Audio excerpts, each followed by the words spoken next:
At Arizona State University, we've made online education better, smarter, and more personalized so you can go further in your aspiring field. I decided to pursue medicine once I realized that ASU did have the online program for biological sciences. You're still required to learn the same curriculum. You're still being tested on the same content that anyone would be tested on in person. The comprehensiveness of the program prepared me so well for medical school. Explore over 300 programs at asuonline.asu.edu.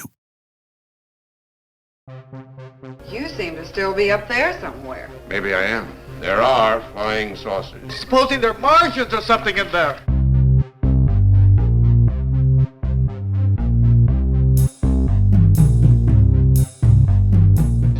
Hey guys, welcome back to another Weird Wednesday. I'm itsasherz and this is... Tobias. Tobias, how was your weekend?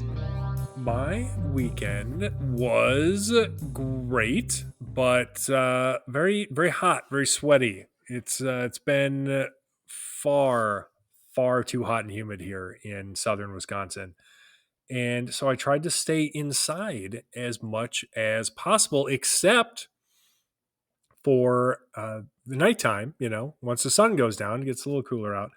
And last Friday evening, I decided that I was going to go do a solo CE5 session.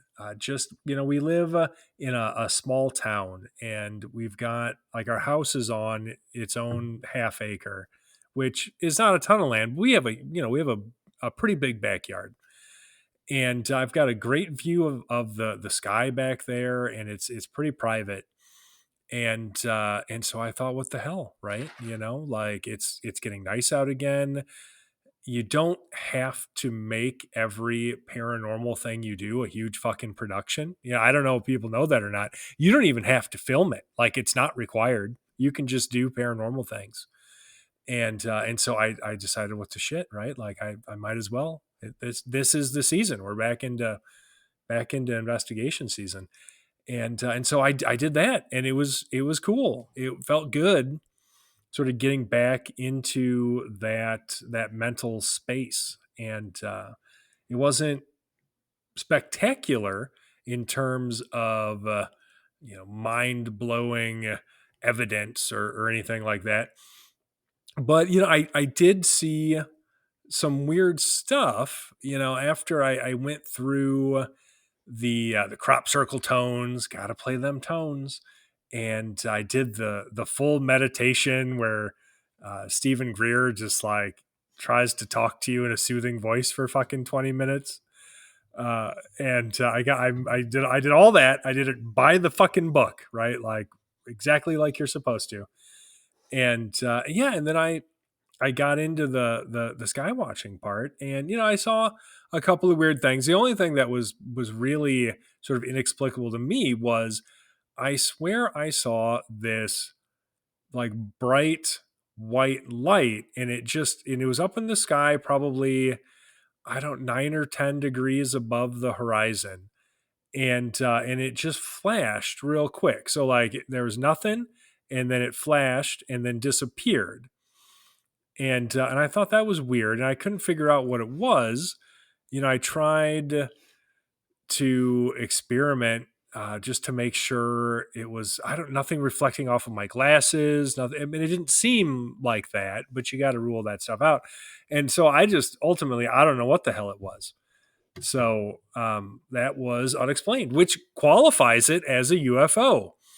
So I did manage to see, even if it was only very briefly, what could be described as a UFO during my CE5 session. So that was super fun. Wow. And it was getting me into the spirit for Haunted America, which is coming up this weekend, in fact, where I'll be doing my workshop on consciousness and the paranormal, and CE5 is definitely something I want to talk about. And during that workshop, in fact, we'll be using some practical techniques, and one of the options I want to make available for everybody there is hey, you guys just, after I give my little presentation and kind of catch you up on on what I'm thinking here. You want to just go do a CE5 session, like because we could do that, like it's allowed. Nobody will stop us. We can just go outside and just do one. So like that'll be neat. But I'll bring like my Estes method stuff too. It's more of a ghost sort of focused conference, and so I wouldn't be surprised if people leaned more towards wanting to do that, just because it is more associated with ghosts and such.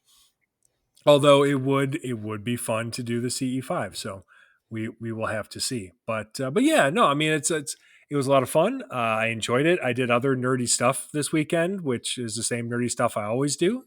Played a little Castles and Crusades. Played a little Outgunned.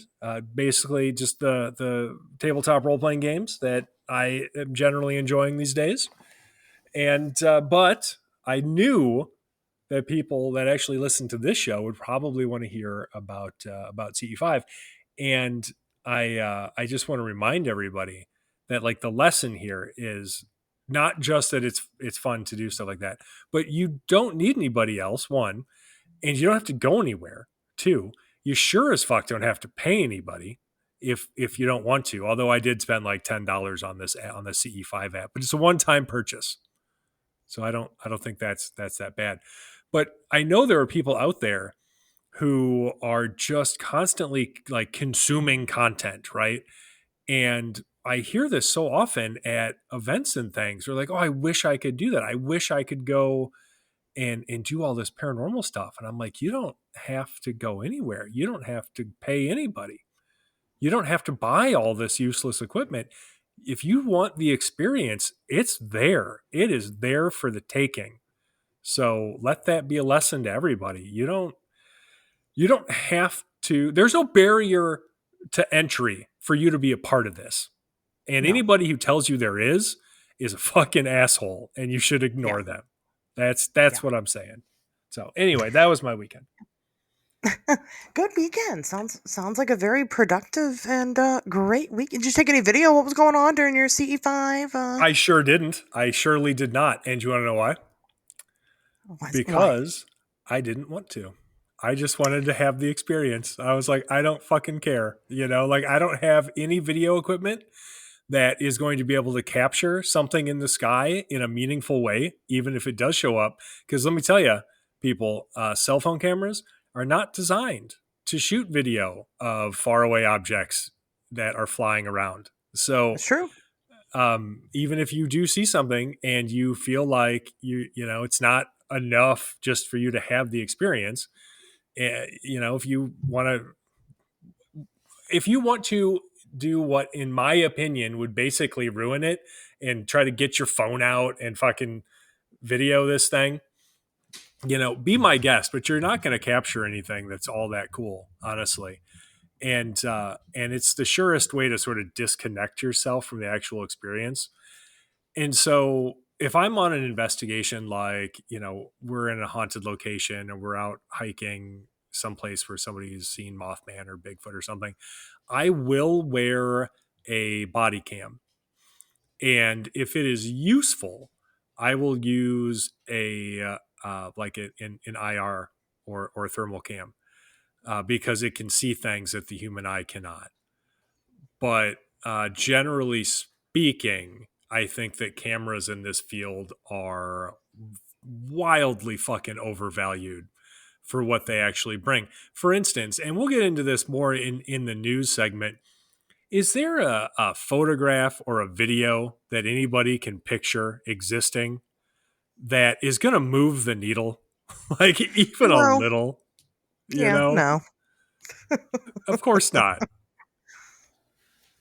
That's a very good point. Yeah, just relax and enjoy yourself, and don't worry about whether or not you're going to capture the definitive evidence, like the perfect fucking proof to show science or get on TV or whatever your fucking goal is. You're not gonna, and that's okay. And it doesn't devalue your experience. The only thing that will devalue your experience is you not experiencing it because you're too worried about capturing quote unquote fucking evidence. So, Well, the only thing is, I mean, you know what? Listen, I'll tell you, it might get you on TV, right? It might get you on your favorite oh, channel or maybe. podcast or whatever. It might get you some attention, but let me tell you that attention is very fleeting, and all it's going to do is create a complex for you when you can't continuously produce that same amounts of content over and over and over again. That's It's a very good point. depressing. Yeah. Well, then, yeah. Well, that's how you get people who have probably had legitimate, Hmm. authentic experiences who are later caught hoaxing evidence. And Right. then, you know what? Now, the stuff you had that may have been legit, that's fucking garbage now too. Like that Yeah. now that's a hoax. Whether it's true or not, that has become a hoax because nobody can believe you. So it's Yep. not worth it. Pretty much. So no, that's fair. Honestly, I don't get people who, um, even just like go to events or whatever, and they've got all these pictures and stuff. Like I don't. Like my brain doesn't catch up quick enough. I'm always the person that hates that I didn't take enough picture or didn't take enough video. Um, I'm just a very much live in the moment. And you're not a bad person for being that person. It's just my brain doesn't Fine. work that way. Like that's not the first thing I think of is, oh, I have to take a picture. And usually like even at like conventions and stuff, I'll tell you the most awkward part is like where it's getting to be the end and I'm like, fuck, I gotta go take pictures of people. And then having to go out of my way to ask them. And it's not weird for them because when people ask me to take a picture, I don't feel weird. But it feels weird for me. Oh, I get it. So I just Yep. period, like especially when I'm out in an investigation, like I'm not thinking about trying to use my phone at the moment. I'm thinking about what I'm doing. Right. Well, that's the thing too. And I will say this, like if you are interested in trying to experience something anomalous or even capture evidence of it, there is a big difference between that and what goes into a television production. And television productions don't fucking capture evidence. And that is what most people end up setting themselves up to do when they say things like, oh, I want to capture this evidence. No, you want to shoot a TV show. And they're drastically different things. And so I think it's important to draw a line there too. Like if if really what you're interested in is capturing quote unquote evidence, then there are ways to do that sort of passively that don't involve all of your attention necessarily, right? But if you're sitting there with like this $5,000 camera rig in front of your face the whole time, then look, in my opinion, you're missing out. You really are. Yeah. And I think that's a big damn shame. I really, really do. And so it just is what it is, like It's like maybe people that mm, record the concert that they go to, right? It's oh annoying for God, everybody else. And you know who gives a shit about that video that you're going to post? nobody, Nobody. Nobody nobody's watches that there's shit. nobody's watching that cell phone video of fucking fireworks you took last 4th of July. Come on. Just Yeah. enjoy it. Just live your fucking life. Yeah. God It's damn. very cringy. Yeah, it's true though. That's the thing about the paranormal. And I'll tell you, I think that there may be a connection between states of consciousness and experiencing the paranormal, and that hyper focusing on that collection of evidence might actually create a barrier towards actually experiencing it. And that's something I want to talk about in my workshop coming up this weekend. But I really think that's true because I'll tell you, none of the witnesses I've ever spoken with have set out to experience the paranormal. They're just going about their fucking business and sort of run into it.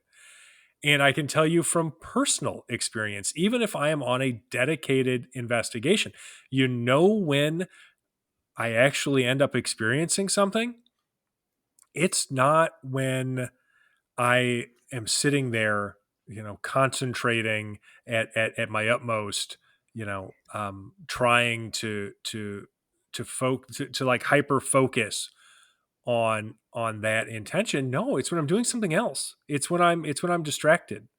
It's any time other than when I am focusing the hardest on looking for it. Yeah. And there's something to that. That shit is fucking consistent, So yeah, just lighten up, just let it happen. Right, because if we could actually induce these things and make them happen, we would, and we can't. I know, right? That's why it's a mystery. I don't know, it's weird. Exactly. Anyway, I had an equally hot weekend as well. It was very uncomfortable, and it's going to continue to be uncomfortable. I hate this. I hate this weather because I feel like, I waited all winter to get outside and do things. And then all of a sudden it's fucking 90 degrees out. It's like, what happens? Right. I don't understand. Because, of course, the weather during the springtime, it just rains all the time. And if it's not raining, if it's actually nice, I'm like at work or whatever, doing some fucking responsible bullshit that I don't want to do. And then it's 90. And so I'm upset by that. I'm hopeful that it will, Mother Nature will calm the fuck down.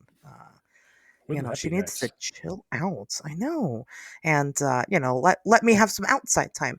But I didn't do too much as far as, doing much of anything. To be honest with you, I've still been bonding with the kitten. He's been doing great. He's hilarious because he's a kitten and that's what they do. And getting ready for my birthday. My birthday is on the 30th. So, buy me stuff or whatever. Excellent. That'd be nice. That's right. You all owe Asher's one birthday present. One birthday present, yeah. And you can make it. I'll take a homemade gift. That's the best, or money, right? Money's always good. It works for everyone. No, in all seriousness, because it is my birthday on our next recording day next week, we're actually going to be doing a special episode of On Wednesdays We Talk Weird. We're going to be doing a Q&A where you can ask Tobias and I any question you want to, and we have to answer it. That's the rule. Oh, man. So you want to get those questions into us. You can you can join our Facebook group. I'm going to make a post over there. On Wednesdays We Talk Weird over on Facebook. You can message either one of us on social media, probably me, but whoever. Just get your questions in. And obviously the Patreon members know they can contact us directly through the Patreon. Speaking of the Patreon, we also have our monthly virtual meetup happening this week, this Thursday. So if you're one of the people that listen to the show on Wednesdays, then you're already ahead of the game on the 26th. We can have a sit-down conversation, and you can ask us any questions you want to over there, and we have to answer those too, in face-to-face, in real time. So. Yeah, well, I'm going to be getting ready for Haunted America. So that's right. Tobias is busy. I may have to skip this one, but I'm going to try to make every one that I can. Obviously moving into event season here makes things a little more hectic, but it's not that difficult most of the time for me to hop on my computer on a Thursday here and there. So this just happens to fall in line with Haunted America weekend. So, I'm sure it's going to be a blast. I'll be there. It. Yeah, the fun ones. The fun one is going to be there, guys. So yeah, you miss out on the bummer. Okay, big deal. You'll be fine. Definitely show up for it. And, go sign up for the Patreon, patreon.com/Wednesdays Talk. If you're not already, you don't have to have been a member this whole time. You could just sign up just for this one time and see how you like it, and we'll go from there. So anyway, moving into news territory, we got a big old topic today. So I'm trying to get there. I don't have any news this week. Tobias, you have some news? I do indeed, and I think a lot of people are probably going to be familiar with this. And it is Jeremy Corbell recently shared footage of a flying saucer that he said was filmed by the U.S. military over Afghanistan. So documentarian Jeremy Corbell shared a video to his YouTube channel last week that he says shows military forward-looking infrared camera footage of a large disc-shaped UFO flying through the clouds over Afghanistan. So, according to Corbell, the recorded object was officially documented and cataloged within intelligence community investigations as disc-shaped and displayed abrupt movement and intelligent control with the absence of thermal propulsion signatures. So this is a direct quote from a press release on his website. Official designation of UAP was made by the United States Department of Defense. This designation is currently maintained. So it was important to me to point out that that was a quote, because I didn't want you to think I was an asshole saying UAP, because I'm a UFO guy. But for those of you who aren't familiar with this new initialism, UAP, or unidentified anomalous phenomena, is the current government nomenclature for UFOs, just so we're all on the same page there. So Corbell listed the time of the encounter as 11:13 Coordinated Universal Time on November 23rd, 2020. Coordinates, he claims, come from the reconnaissance footage placed the UFO sighting over the mountains of Bar Kunar in Afghanistan. A description of events published by Corbell states the object was filmed by a platform operating under the direction of the United States Air Force. The object was initially passively tracked and is described in official documentation as navigating through the clouds. The UAP, again, his fucking words, appears to demonstrate an abrupt directional change.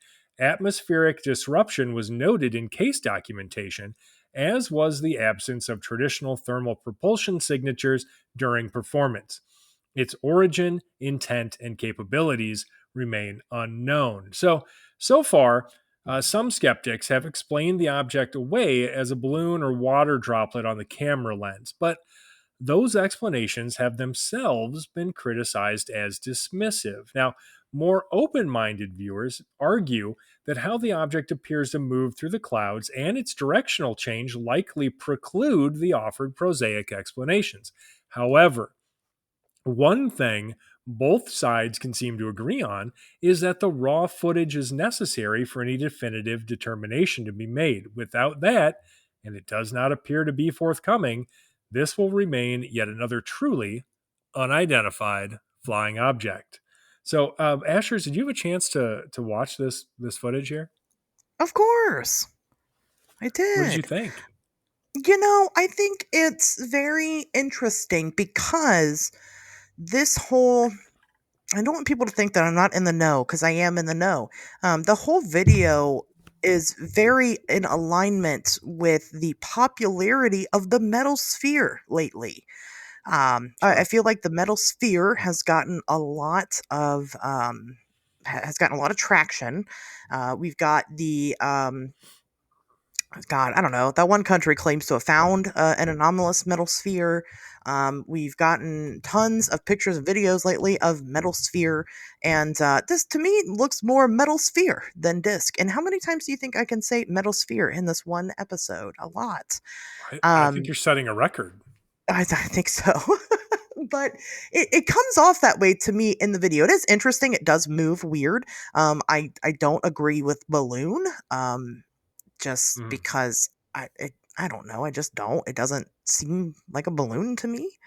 But what do I know? I wasn't the one flying the balloon, right? So who knows?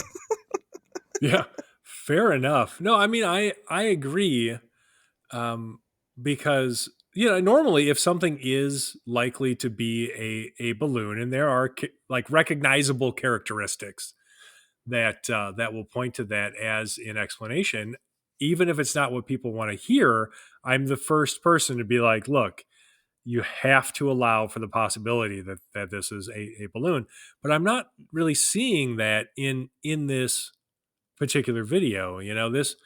This one, I mean, maybe it is.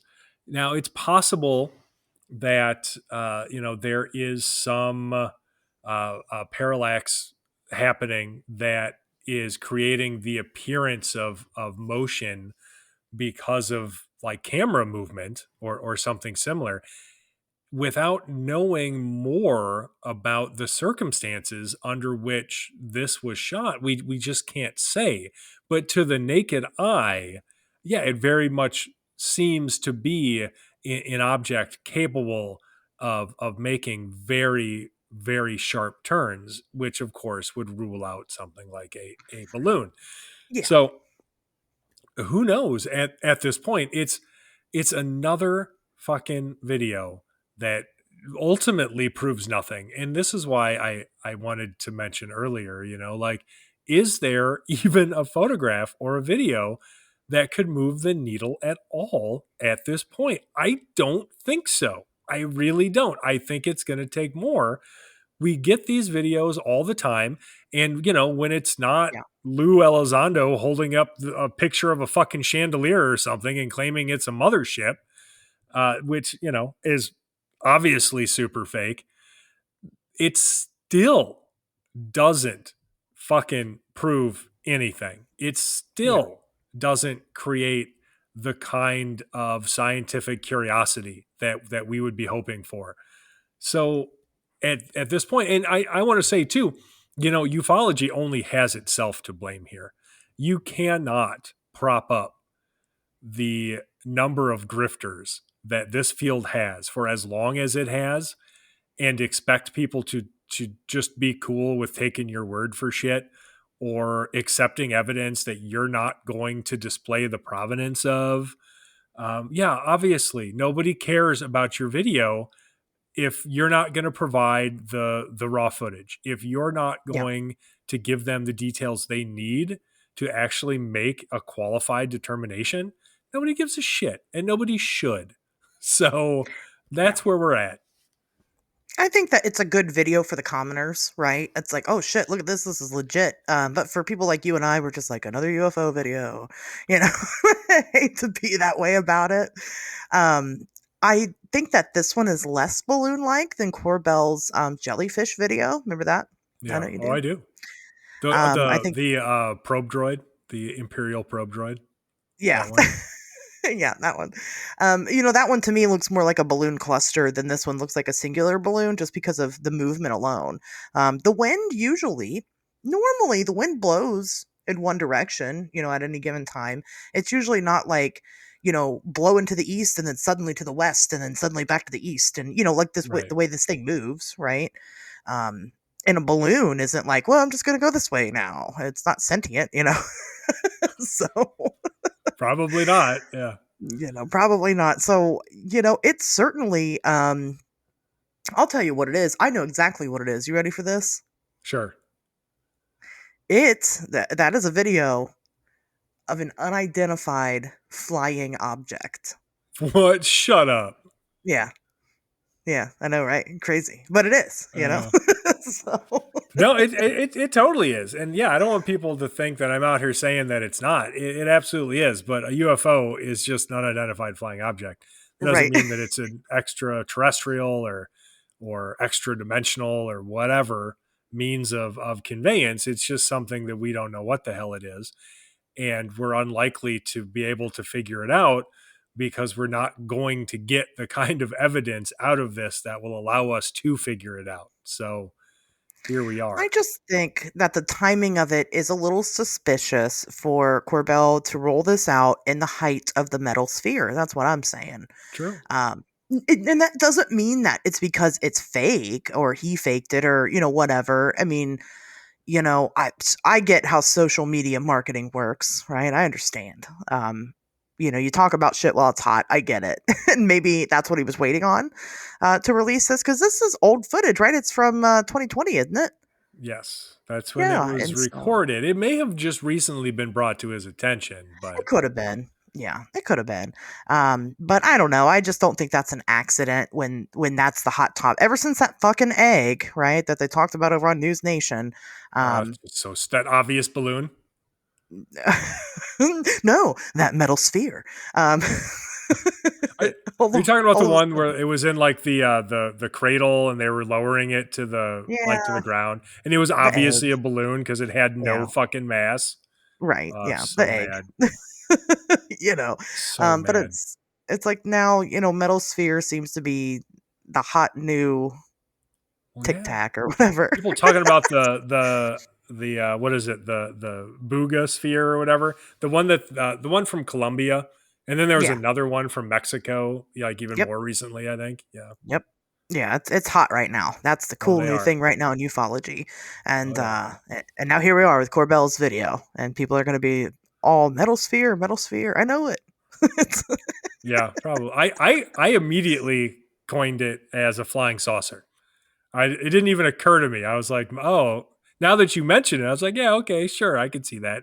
But that just goes to show, dear listener, that I am not a trend follower. I am a trend setter. So Tobias is bringing back the OG flying saucer. Good for you. that's right. Good for Thank you. you. Because I do miss the flying saucer. I'll tell you, Right? it's been a while. Flying saucer, it's your time to shine. Exactly. It's a So classic. I'm here for it. I'm here for the change from metal sphere to flying saucer. Thank you. But yeah, no, I'm not trying to shit on it. It really is an interesting video. Sure. So we'll see what comes of it. My guess is probably nothing, but that's me. I mean, that's the safe bet. Let's face it, probably nothing. I put money on it. So that's some good news you got there, Tobias. Thank you for sharing. You're welcome.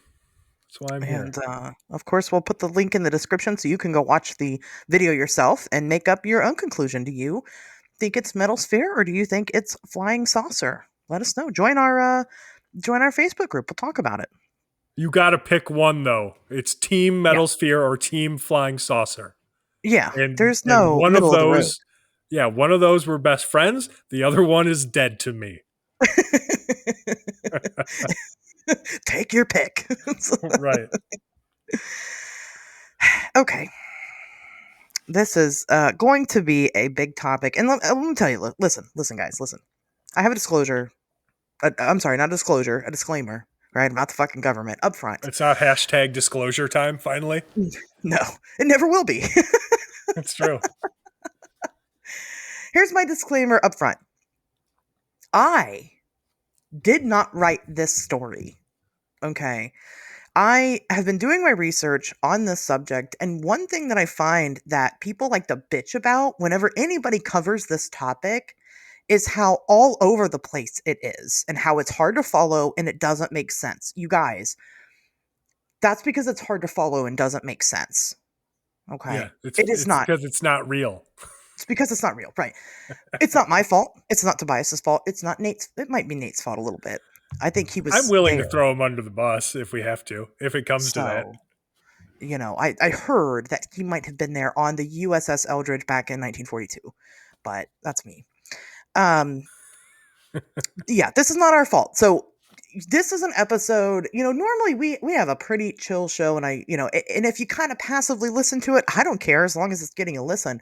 But I'm going to tell you right now, if you don't sit here and pay attention, you're going to get lost in the sauce real quick.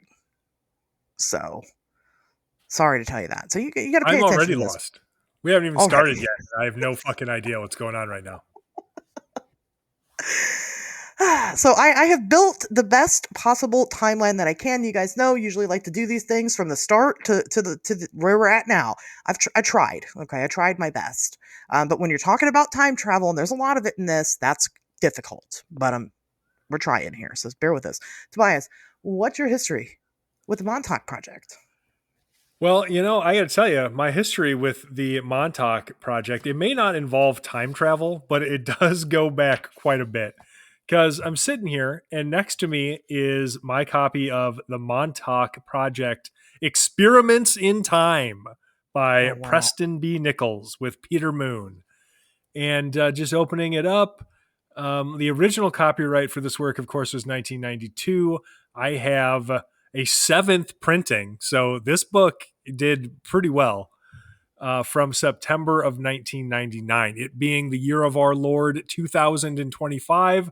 That gives me a 26-year history with the Montauk Project. I mean, this is one of those that was, it was big in the 90s, so of course I was aware of it, right? And I thought it was so fascinating.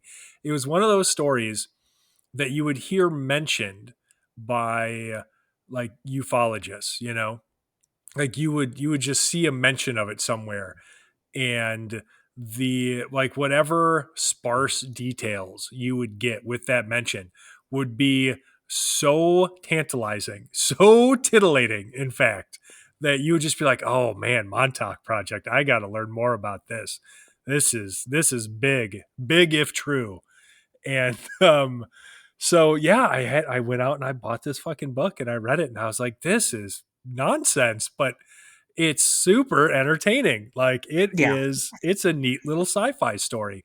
And then it turns out like there are other books and other people who've said that they're involved with it and their stories are even more bonkers, and it just spreads out from there. And so yeah, you get into the Montauk Project multiverse pretty quick, and you're right, it is expansive, it is convoluted, it is self-contradictory, but despite all of that, it is still one hell of a yarn. So yeah, fucking Montauk Project. It's We go way wild. back. Yeah, it's a great story. It's fucking hilarious, but what is there to it? So Tobias, like you mentioned, a lot of the story originates from, I'll say it again, the Montauk Project, Experiments in Time, released in 1993 by Preston Nichols and Peter Moon. And since then has continued to build mostly from that 1993 release. However, the general area in which all this stuff allegedly took place does have its it's been steeped in lore forever. So it's basically about this military base in right outside of Long Island, New York, right, and in Montauk, New York, and it has kind of its own history. So, I went ahead and pulled that up a little bit. So, initially started off as Montauk Air Force Station. It's actually a really neat little base out there. It was commissioned by the military in 1942. It was a coastal defense station disguised as a fishing village. It was decommissioned in 1984. There's been, talks of them maybe putting some type of museum there, but that it still hasn't happened. But it is located on its own little island, and nowadays it is mostly a nature reserve. Although there are still parts that you can't get to because it's still military owned property. Some of it, not a lot of it. But no longer an actual active base, and hasn't been since the 80s. As far as we know. Right. And this thing, it's inside Camp Hero State Park. So Yes. you can go and like hike around there if you want. Yes. Let me know if you see any fucking Martians or thought form monsters or anything. But you're capable of checking it out if you want. Yeah, and people go a lot and check it out, and they do say it's weird, but mostly it's weird because what did I say? It was a military base disguised as a fishing village. So, like, you'll go there, and there are like abandoned buildings and stuff there with like fake doors and shit on them, like drawn on them.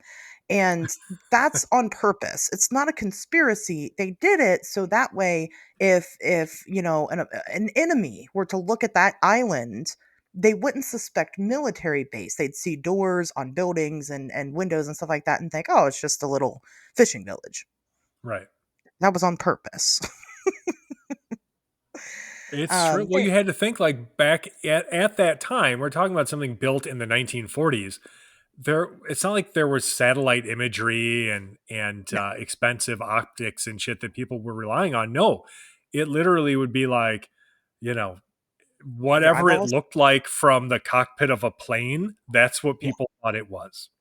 Right. Was the level of technology available. And there is still, for the most part, the base there, it is surrounded by a fence, not a great fence, but it is protected.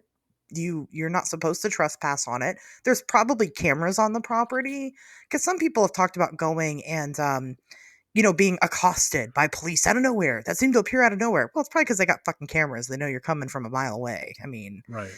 And it's just like any private property. You don't want people trespassing on it. So it's not necessarily weird that people are threatened and trespassed off the area.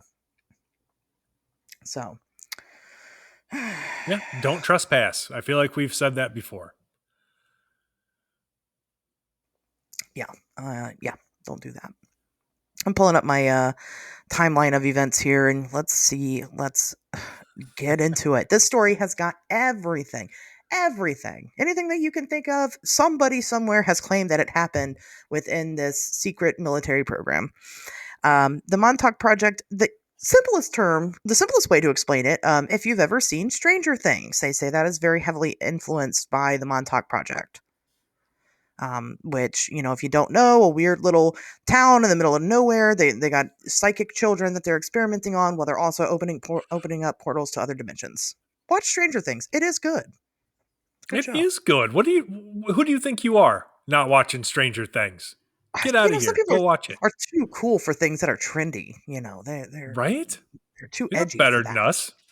You're not better than us. You're just missing out on something great. Yeah, I was trying, honestly, I was trying to wait to do this episode, cover this topic until the new season came out, but I just got sick of fucking waiting, so here we are. I'm going to die of old age before that fucking season ever comes out. That's what it feels like. Come on. Those kids are going to be graduating from college. Right. They're going to have families and stuff, and the whole... Seriously. Like, their kids are going to be going on adventures. It'll be great, so... All right. So those are the facts. All that I just said about we talked about Camp Hero and the Air Force Station. That's all. Like, we know that for a fact. There's nothing weird or unusual about any of that. So, let's get into it. Preston Nichols, the guy who wrote the book, one of the guys who wrote the book, claims that in the 70s, he was basically what was going on. He was doing extensive research into things like, psychic ability, mostly telekinesis, with glowing results. The guy had great results that he was getting, he was yielding from this. And during that time, at one point during his experiments, his subjects ended up having what he described as kind of a mind block. And so he wasn't really able to continue the experiments much further. Eventually, Nichols would find out that there was a blocking signal that was coming from this little place, Montauk, New York, which he had no knowledge of at that point. Okay. Well, just hold on a second. I know there's a lot to this. Already. Okay, go ahead. No, but I just feel like people need to be aware of how he got there and what the fuck he was talking about. So when in Nichols' research, I know you can't see me, but I'm doing air quotes when I say research. When Nichols was getting into psychic phenomena, he claimed to have discovered a wave that he would then term a telepathic wave that basically behaved like a radio wave. And so, whatever. He talks a lot in his book about how he is an expert on waves or whatever. It doesn't matter. And he gets super excited because he's like, I made this huge discovery. There are telepathic waves and they're similar to radio waves. And I've really cracked the code on psychic research. And it's then he noticed this peculiar phenomenon that he said was common to all the psychics that he worked with specifically.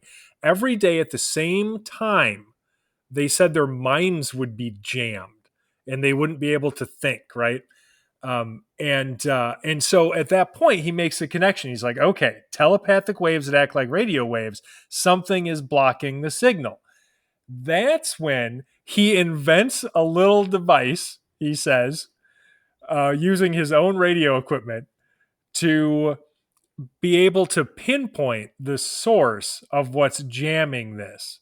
And he narrowed it down to something between some kind of interference at between 410 and 420 megahertz. And he traces it all the way back to this huge radar dish at, you guessed it, fucking Montauk base. Cue spooky music. And he's just like, well, I can't get there. All right. I can't go and research this. So fuck it. Until the base became decommissioned in 1984. And when that happened, a friend of Nichols had, told him, well, you should go check it out. And he's like, hell yeah, brother, I'm going to go check that shit out.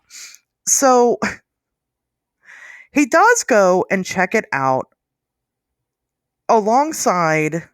Well, I don't think he took this guy with him the first time. Maybe he did. Oh, he does. Duncan Brian? Cameron. Brian, his psychic buddy? He's there. Brian? He's there. Yeah. His name's Brian? In the Montauk Project Experiments in Time, yeah. His name now is Brian. Okay, it gets fucking Duncan Cameron. Oh, Duncan Cameron comes in later. So when Duncan Cameron is introduced to the story, Brian dips out because he doesn't trust Duncan right away. So Brian, I know. Brian is Preston's like OG psychic friend. Okay. And so, yeah, he's the one that goes with him the first time. And I love how Preston says he gets access to the Montauk base too. Like literally, he just like met a guy who was just like, oh man, what you're doing is super important, but don't worry, I can get you on that base. Here's a note. And then he like presents the note to the caretaker, and the caretaker's like, well, you got the note, you got a note. I need to let you into the base. So he does. And then they just spend the day wandering around doing whatever the fuck they want. I'm going to try that the next time I want to get in somewhere that I don't want to trespass illegally on.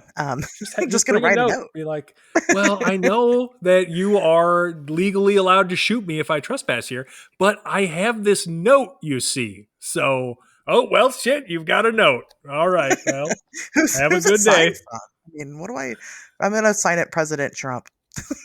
Do it. Go into places. Or whoever the president is at the time.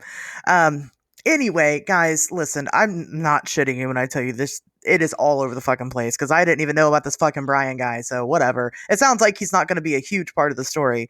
In the end, in the grand scheme of things. So let's dig into it. So Nichols goes and he checks it out. Okay. What he finds is that the facility had been left in just complete fucking shambles. This place was absolutely destroyed as if people had just suddenly left in a hurry. Okay. Eventually, right outside of the base, he would stumble upon, what seemed to be a homeless man just kind of wandering around the base. But it turns out he was actually somebody who worked for the base.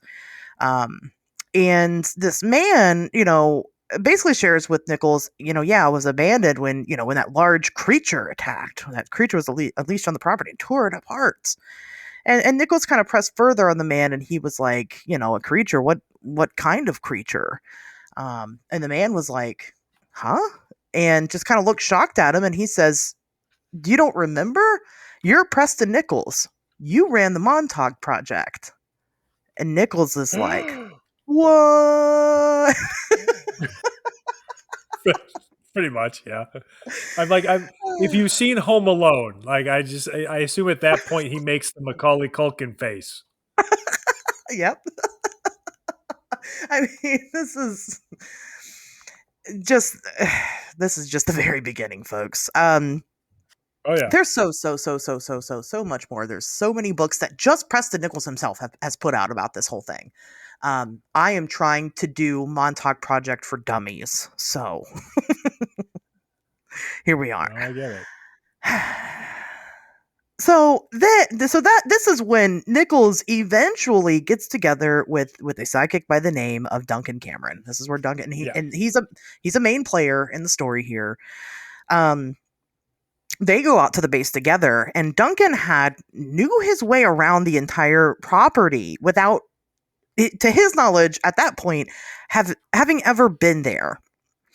And while they're walking around the property, Duncan starts getting like psychic images of, he knew exactly where everything was. For one, as soon as he would walk into a room, he'd go, this is the such and such, and this is the blah, blah, blah. And kind of had these memories, returning back to him. Eventually, Duncan would realize that this was a place where a lot of human experimentation was going on. And not just that, but he himself was a subject to these experiments that took place. he also had a crazy realization that, oh my God, I was programmed, Preston, to become your friend, befriend you, and then kill you and destroy all of your research. Which is So, just the craziest fucking thing that you could tell somebody in the middle of this abandoned Air Force base on a state park. Now, keep in mind, too, like Duncan Cameron is literally a guy that Preston Nichols said just showed up at his lab. Now, before you start thinking that's like the craziest thing you've ever heard, Preston Nichols had been telling this story for a while. Like this yeah. is like before this book came out, the Montauk Project is something that he had been talking about at UFO conferences and things. So it's not like it was completely unheard of. And so chances like there's every possibility that It takes a anybody at minute to write all, a book. yeah, like I'm just saying, like there's any like there is every possibility that anybody at all could have been at one of these talks and been like, oh man, that's a really cool story. I want to be a part of that, and tracked him down, you know. Oh, yeah. So Right. Definitely this, and definitely somebody like this Duncan Cameron fellow who ends up playing a huge part in all of this. right. Um, and then I'm not going to go into the details yet. We'll get into the details at the end. But because Duncan had been programmed to kill Preston Nichols, they found out we got something big here. We can't be having you thinking that you got to kill me. Let's go back to my lab. I'm going to deprogram you. And you guys are just going to fucking be tickled by finding out what that means exactly. And we'll get there. But Look, you don't have Preston Nichols' in-depth expertise into telepathic waves and not know how to deprogram somebody. Okay, listen. I'm just saying. Oh, he deprograms them. All right. But that's going to be the twist. That's the surprise ending here. So I want you guys to just hold that with you for a minute. We'll get back to it. So he goes and he deprograms, Duncan Cameron, and they kind of start to get to work on all of this. Okay. And over some time, Duncan Cameron starts to have more memories resurface. Not just that, Nichols also himself started having memories resurface, but he also experienced other weird kind of bits of missing time just on his daily life. He would, start getting memos and stuff on work projects. He was an engineer, work projects that he doesn't recall ever being involved with. He had an instance where he just suddenly had a Band-Aid on his hand and doesn't remember getting injured. That's But my favorite probably one the because he Band-Aid. goes to the nurse.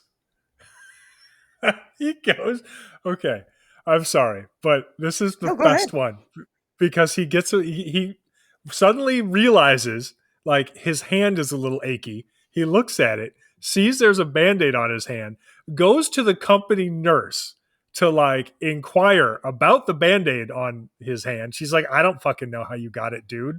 Like, what? Are you a grown-up? Like, what is happening?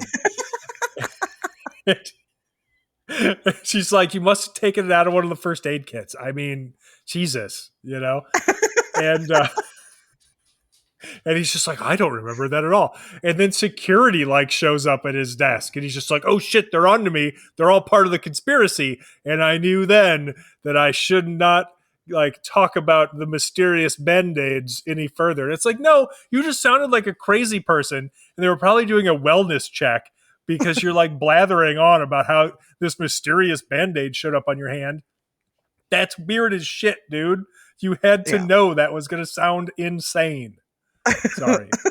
It's just, God damn it. Preston Nichols and the Mystery of the Boo Boo. It's real deep stuff here, folks. No, it, but he was, he did seem to be having, again, things occur to him in his life that he doesn't remember being a part of at all. But this kind of reached its peak when one day at his job, out of nowhere, Preston Nichols gets the very strong urge to go to the basements. And we all know about basements, right? Shouldn't be in there. It's weird. Sure. No, they had a basement at his job. It wasn't somewhere he typically went to, but he decided, you know what, I'm going to the fucking basement today, and he did.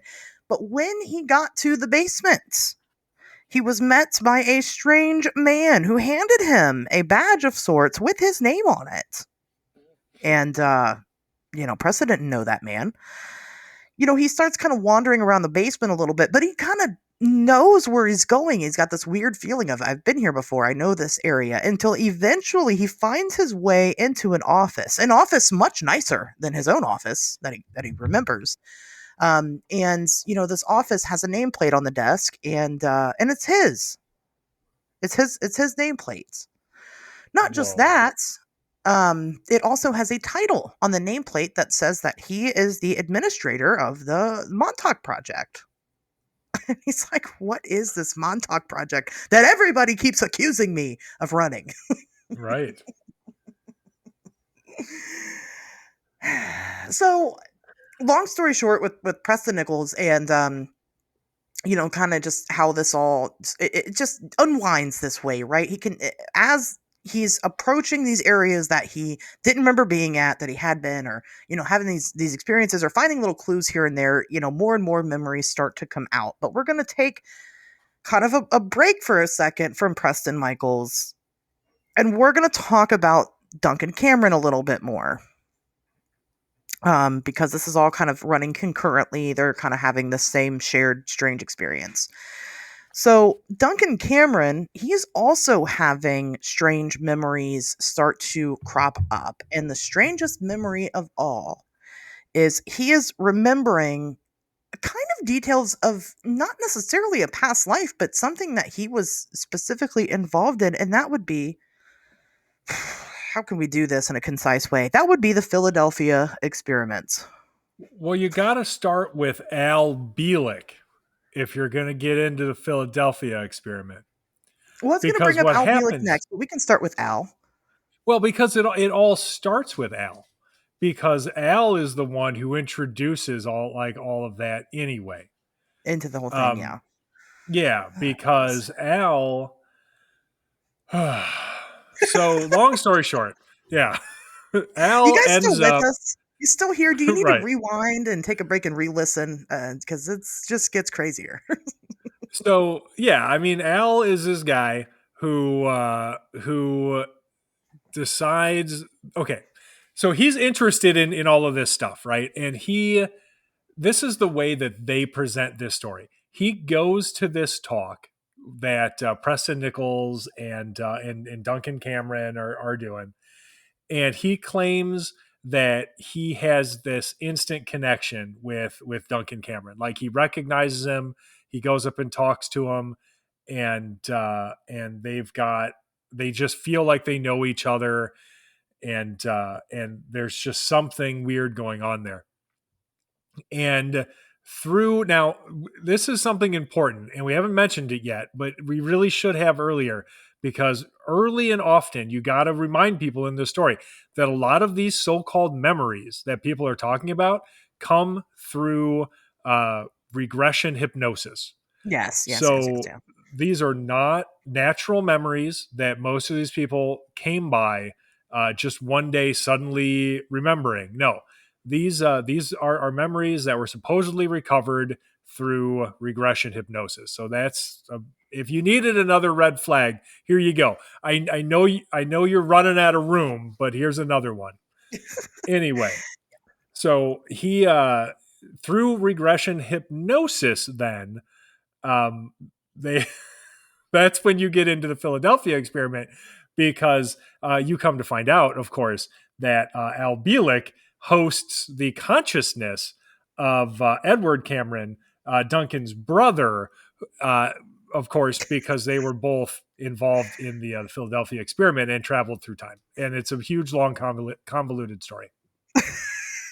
It's so huge and long and convoluted, but we're trying.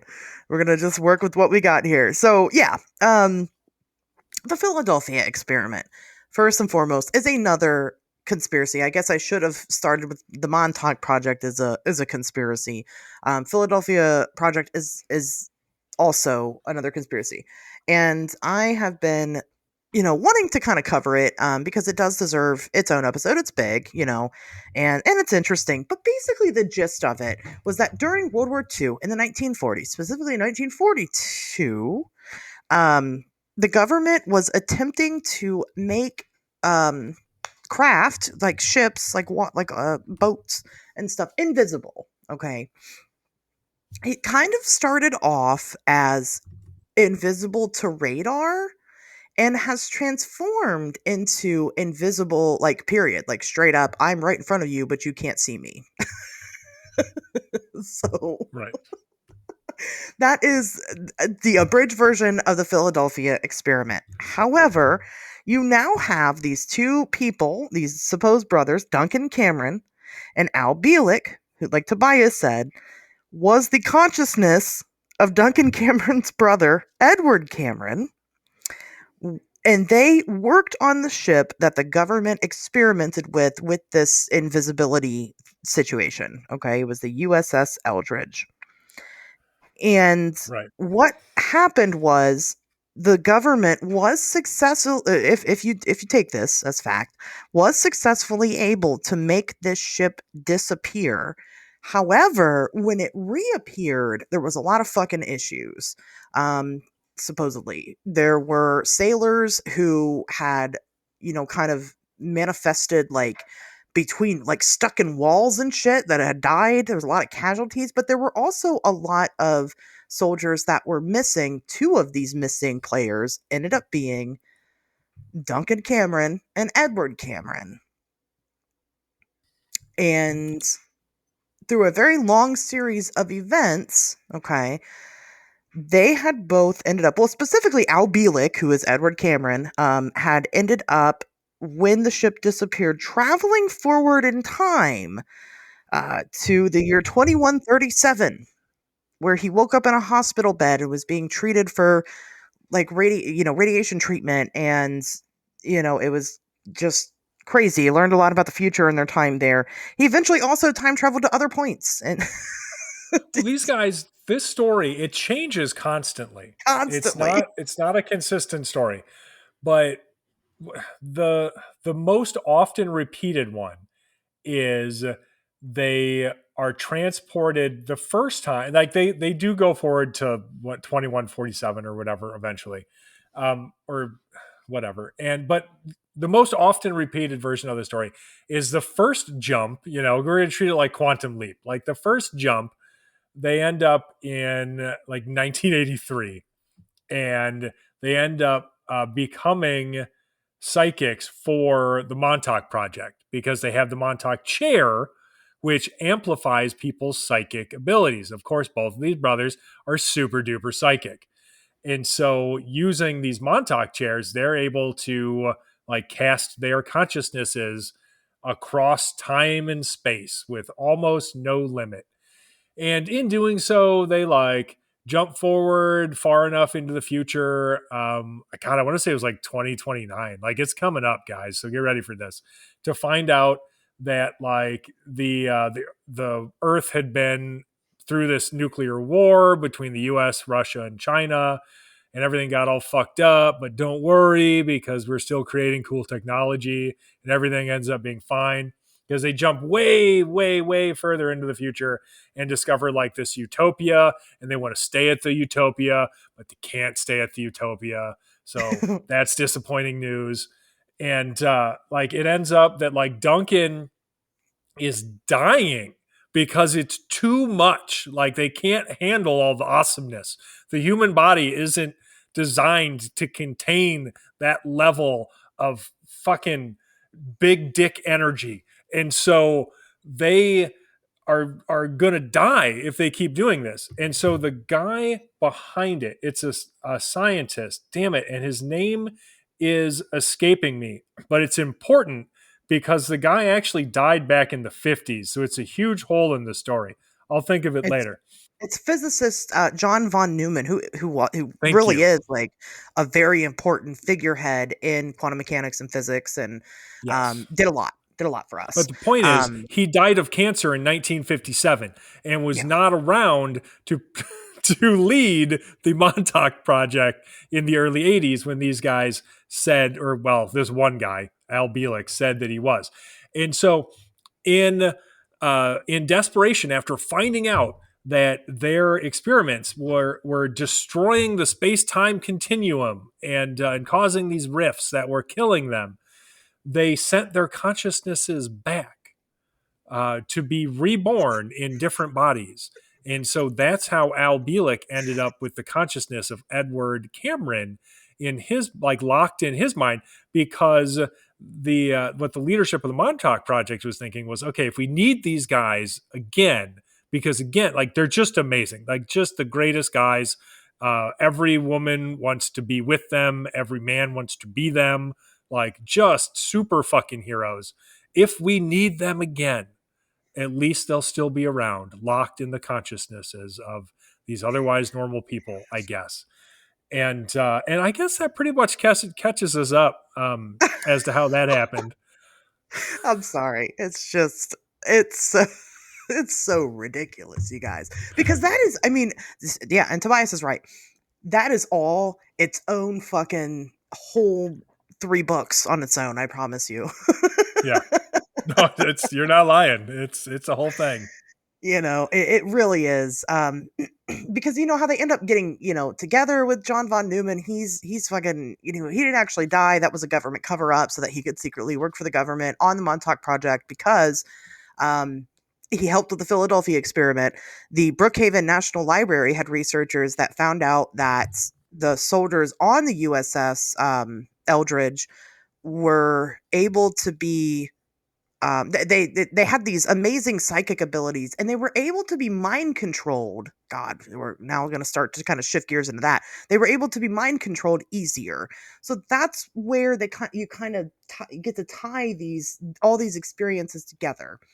The Montauk Project was a program to experiment on people to create mind control, pretty much a great mind control. Duncan Cameron himself possessed such impressive psychic abilities that he was especially experimented on quite a bit. Right. But of course, again, he was one of the people that went through the fucking portal jump for the USS Eldridge, so he just had the touch. Getting back into the Montauk chair. I'm sorry, am I missing something along the way? No, no, it's something that I forgot, actually. So just to go back just a second. So the other reason, I'm sorry, that they had to go back in time, they ended up going back in time before they cast their consciousnesses off into the void to be reborn into other bodies. They had to go back for one last mission, and that mission was to ensure that the Philadelphia experiment never happened. Yes. Because that was causing a bunch of issues. And so that was one of the things they had to go do. But I have to say, good news, guys. The Philadelphia experiment isn't fucking real, and it never happened. So it turns out you didn't really need to do that. Well, no, but it did happen, Tobias, but then they time traveled to make sure that it didn't happen, and that's why it's not real to us now. God damn it. They have an answer for everything. Yes, they do. Another big part of their mission was to go back and send a message to Duncan Cameron Sr., telling him that he needed to birth boys, baby boys, and then they used those baby boys, Duncan Cameron's baby boy being born in 1951 after the Philadelphia experiment, but we're not asking questions here. We don't want logic and reason. So No, God, Duncan no. Cameron's dad birthed a child after Duncan Cameron was already very much an adult. So as an old man, well, he didn't birth the child, but he got somebody pregnant. And then Sure. they used that baby's vessel to put Duncan Cameron into that baby's body, like a changeling type situation. Perfect. I mean, that's what they did. I mean, they had to put those consciousnesses somewhere. And Yes. What other option did they have? And what happened to those children's consciousness? I don't know. I don't think anybody's ever answered that. I don't think they care because they're alive, so it's fine. Who gives a shit? Those babies weren't fucking American heroes like the Cameron like the Cameron boys were. All right, I'm just saying. Yeah, Boys gave up a lot for their country. Just chokes me up. how did this happen almost 10 years after the Philadelphia experiment itself? I don't know. We don't have answers to that question. But the Yeah, it the doesn't Philadelphia make sense. experiment didn't happen at all, right? Remember, because they made sure it didn't happen. Oh God. Anyway, Yeah, it so didn't happen because it didn't happen, but sure. it's because they stopped it. That's why they're, like you said, American heroes. The Um, best part though is that, like, I mean, I guess whatever. You can't argue with somebody like that, right? Like, I can sit here and go, like, okay, you we can't. know Yeah. where the Eldridge was. All the paperwork shows it wasn't even in Philadelphia at the time that the experiment was supposed to be happening. But when you try to go down those rabbit holes and like meet conspiracy theorists where they are and argue with them, you can't win. You cannot They win. create You something. cannot rationally argue somebody out of a position they did not rationally get themselves into. Yeah, they will create So, something new just to fulfill the story, and they'll just stick yeah. to their guns, and I mean, there's nothing.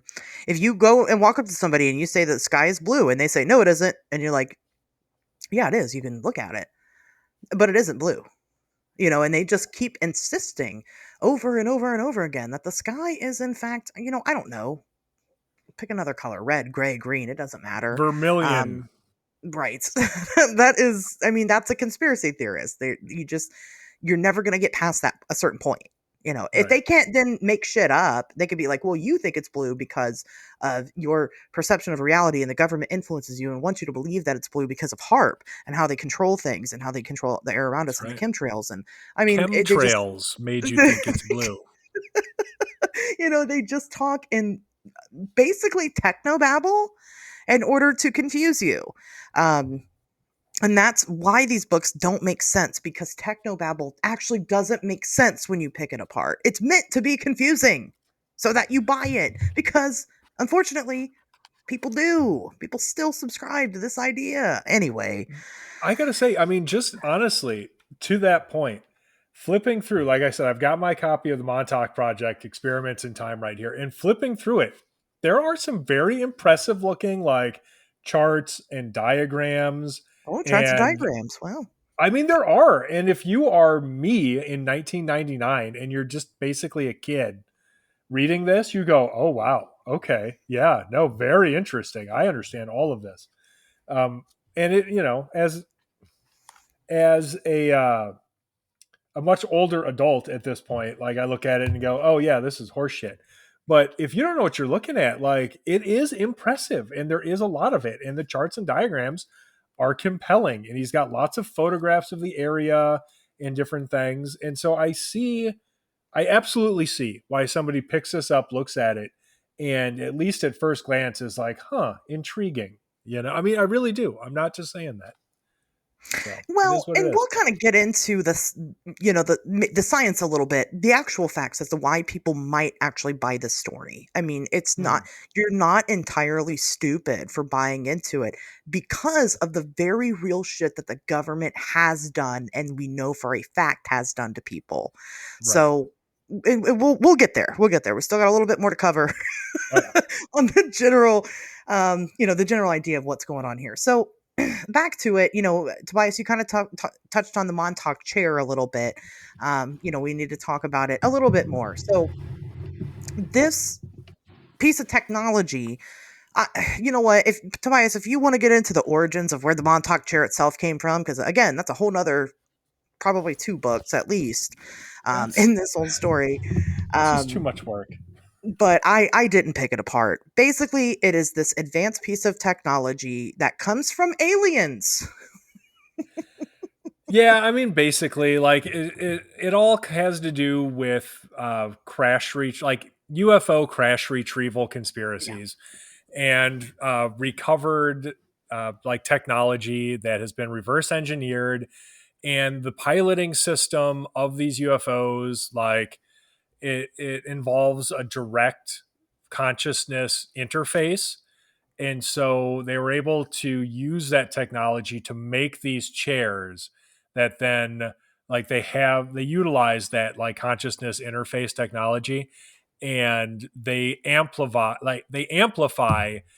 people's innate psychic ability. Like I think Right. that's the most succinct way I could put it. Exactly. And, as they're kind of experimenting with it, they would specifically, we've heard a lot from Duncan Cameron about what this looked like. And, he would mention things like different degrees of like electroshock therapy, I guess, not therapy, but they would like, shock him with different volts of electricity and they could kind of control a little bit what it is, he was able to do or even control him directly based off of the electricity they were delivering to him.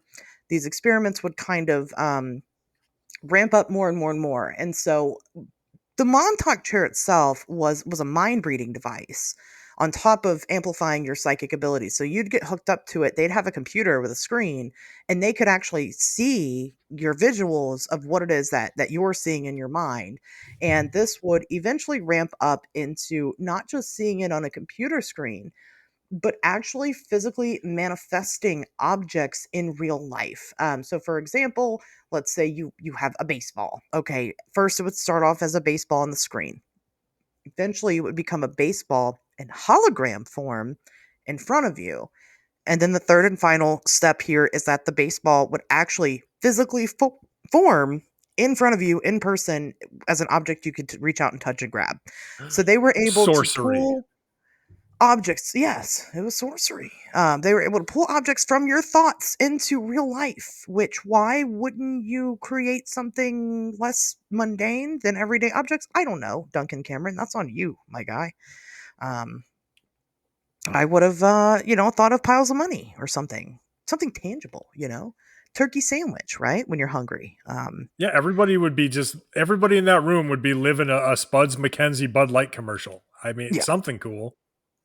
And this is kind of where it starts to, we're not quite there yet, but we're kind of getting back to the beginning of the story, right? So, eventually got to the point where users in the Montauk chair could open up portals to other dimensions. And I don't need to tell you over and over again that this story is bullshit.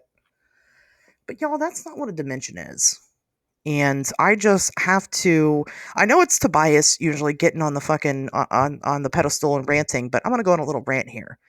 Dimensions, it's not like you open up your door and walk through it and now you're in another space. That's not what a dimension is. A dimension is a perception that you are already in the same room that you're in, right? You're already in one room. You're not opening any doors. You turn on the light in the corner. Now you can see just what's illuminated in that corner. Okay, that's your first dimension. Then you turn on the overhead light. Now you can see the entire room that you're still in lit up. Okay. Then maybe you turn on a black light. Okay. We'll pretend that, that's the second dimension. Let's pretend this is the third dimension. You turn on your black light. Now you can see like your cum stains all over the room. Okay. That you can't see without that black light, but they're there, buddy. We know they're there. Okay. Then you have the super secret extrasonic lights and you turn it on. And now all of a sudden you're in a room filled with creatures that you've never seen before. Something that you wouldn't have seen otherwise. Dimensions are perceptions of reality. They are not places that you go to. You can't open up a portal and go to them. You're just traveling from place to place. Like it's no different. I've given this same rant so many times. It's so annoying.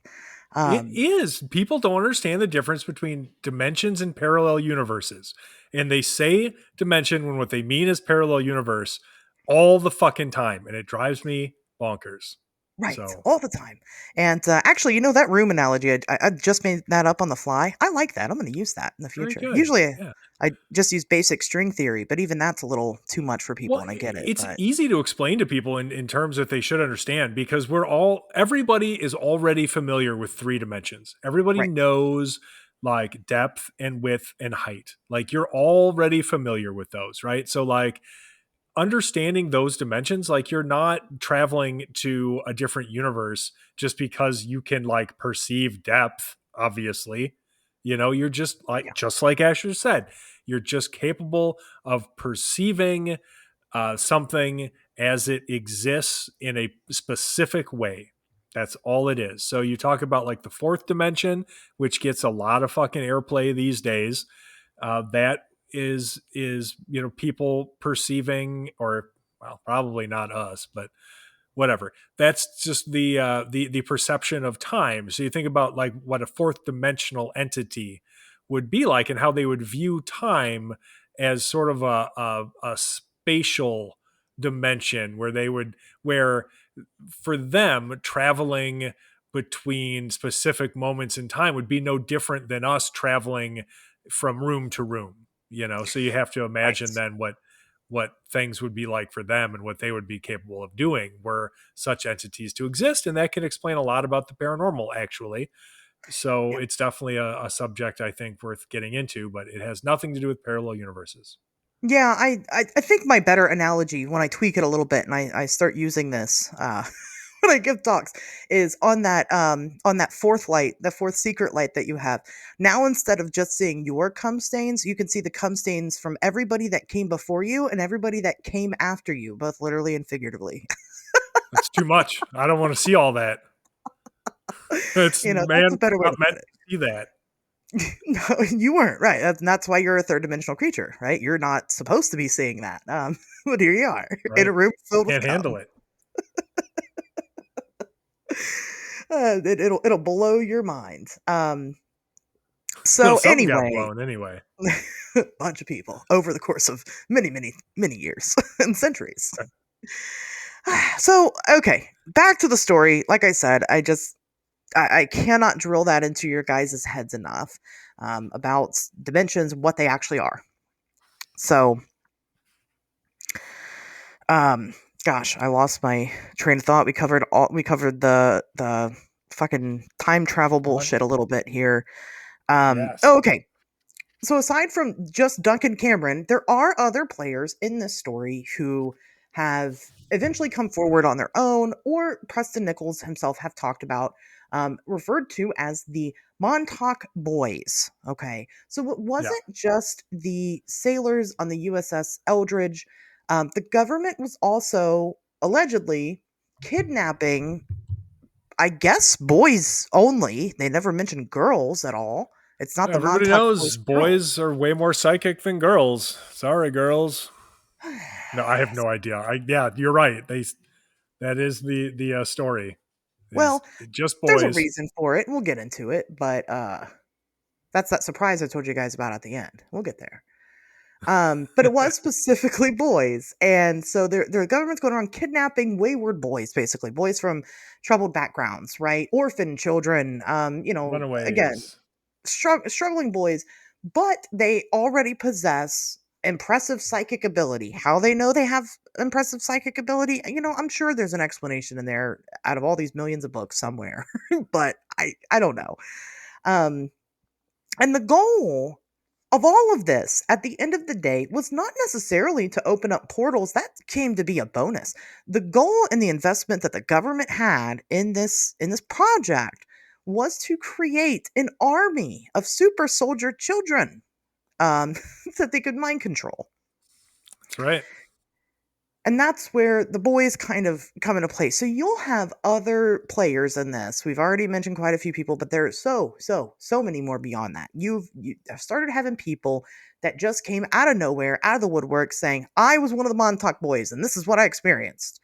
And while their stories would correspond with what Preston Nichols, Duncan Cameron, Al Bielek, what these key players were saying, they would also sometimes maybe add their own spin on things, depending on who you're talking to at the time. And instead of any of the key players wanting to challenge it at all, because in fear of people questioning them, they just go, "Oh yeah, that's right, that's what happened." Preston Nichols would be like, "Oh yeah, I treated him," or I worked with him, or whatever. I mean, they would validate these people's claims, no matter how ridiculous they were. I did not Pretty much. really take into account any of the specific Montauk boys, even though there are some kind of well-known ones, like Stuart Swerdlow, right? He claims Yeah. to be, but Stuart Swerdlow claims to be involved with literally everything forever since the beginning of time. So, He has his own website, which is it's an experience. If you ever visit it, they want you to pay them money, basically.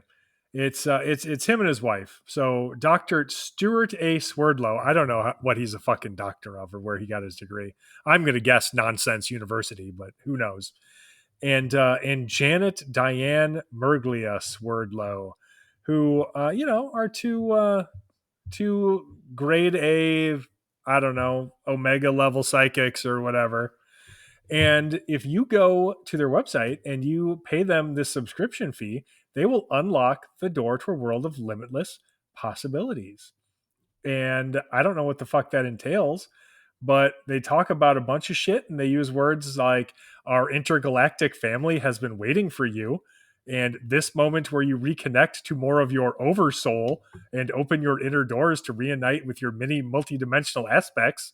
So, yeah, I mean, could be a cult, could be a scam, could be a couple of people who really believe this shit. I don't fucking know, but it is it's an experience.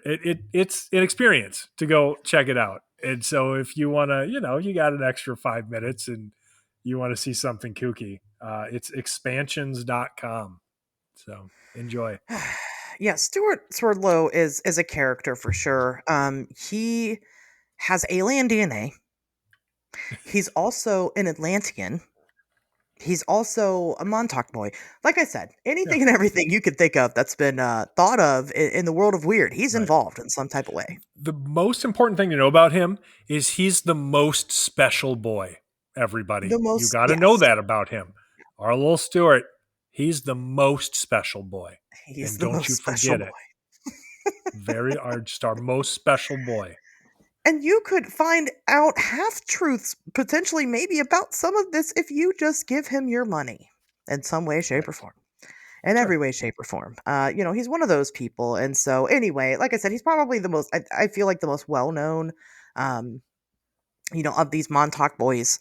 But every little bit people kind of come forward, and that's kind of where the current lore about it is today, because you still have people, every once in a while coming out of the woodwork saying that either they were a Montauk boy or, somebody they knew was a Montauk boy or whatever. Your mileage may vary. Getting on to the conclusion, let's circle back to the very beginning of all of this. So Duncan Cameron is, like I said, a big, key component in the whole story, and he was actually programmed to do multiple things. One of them, of course, was killing Preston Nichols, but that didn't happen. However, one of the big ones was he had a hand in the destruction of the base, of the area, of the research. Whenever Duncan Cameron was told a very specific phrase, that would then induce him to open up a portal. And this portal's job was to release the beast, right? Literally, 10-foot tall, hairy creature, and that seems to be the most that's ever really said about its description. Creature being whatever you want it to be, would come through this portal and would destroy the Montauk Air Force Station in its entirety. Yeah. Release the beast. Release the beast. And that wasn't the phrase that they used. Unfortunately, it was like, the time is now, or something stupid like that. It was. I think it literally was the time is now. And this was their contingency plan for, okay, so when they go back in time to make sure that the USS Eldridge is never part of the Philadelphia experiment, then they gotta go full circle and destroy the Montauk Project too. They can't just leave it there, right? And so, yeah, like the time is now. They gotta level it. They gotta release the beast. Extreme. Well, I think we all agree that Release the Beast would have been way better than The Time Is Now. Would have been better. But he did. He released the beast and opened up this portal. And during his, he's on autopilot while this is happening. He has no control. That's the point of being programmed. During this whole ordeal, he ends up becoming aware again and seeing the destruction happening around him. Many people being ripped apart. All this research and all this time and all this efforts being worked on here is literally being destroyed by an animal of some sort. And so what he does is, in a desperate attempt to close this portal, because even though it's controlled by him in his mind, I guess he couldn't just close it. He starts also taking part in the destruction of the equipment at hand, the Montauk chair and the computers it's hooked up to. And this works. This ends up working and does stop the beast from total annihilation, which means that the mission was not complete, which is probably why there's still survivors with memories of what happened, is because it didn't actually take in full effect. Nobody was supposed to leave that day alive. And here we are. Oh, shit. Yeah. We got to re-release the beast. We got to re-release the beast again. Okay. That is like I said, the simplest way that we can give you the Montauk Project. Are you still with us, listener? Are you still here? Are you caught up? Are you up to date? Do you need to go listen again? I promise. It is a lot. There's good reason why it doesn't make sense. And it's because it's bullshit, but that doesn't matter. Let's get into what happened after the Montauk Project was officially decommissioned or destroyed by this beast, right? Which is kind of what we've been talking about this whole time. These memories start becoming recovered. They're talking about them. Preston Nichols, Albie, like they're all doing the circuit, right? Going to different events, talking about this stuff, meeting new people. Here's the moment you've been waiting for. Preston Nichols, he starts getting involved, not getting involved, but, these Montauk boys start coming forward. And Preston Nichols goes on to kind of form like a cult in his own rights of these Montauk boys, which again are unfortunate. They're men with at this point, men with very unfortunate childhoods, right? Men with mental illness, definitely vulnerable peoples. Okay.